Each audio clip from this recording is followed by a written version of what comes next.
Okay, so Rajesh is asking, can you suggest some websites for listening to audiobooks? Yes. So if you're in the US, there is, and let me kind of get this out here. If you're in the US, then please take advantage of your public library. And because the public libraries, they're free. You get a library card and you can check out audiobooks there. Now they have it where the audiobooks can be downloaded from online, like the website, the library website. So first, if you don't want to be spending money on it, check the library. I don't know what the systems are in other countries or different places. That's mostly in the U.S. So first, check your public library, your local library, and it usually is within your county, whatever county you're in. Then you can get a library card from that. The one that I use is called Audible.com.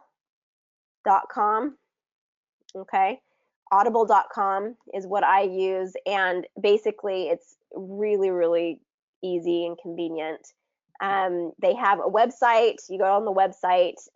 It's a membership, so I think I pay like $16 a month, and I get credit for one book a month for $16.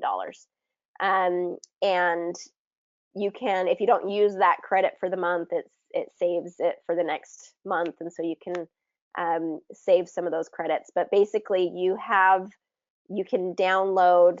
They have so many books, and actually, there's only one book from our book club list that's not on Audible. But I wanted to read it. It's the July one, whatever's in July. We'll have to look at that. But the rest of them are on Audible, and yeah, it's a really great way to do it if you're willing to spend a little bit of money on that. All right, good question. And I don't get anything for you guys signing up for Audible. It's just something that I enjoy and I use. All right, good.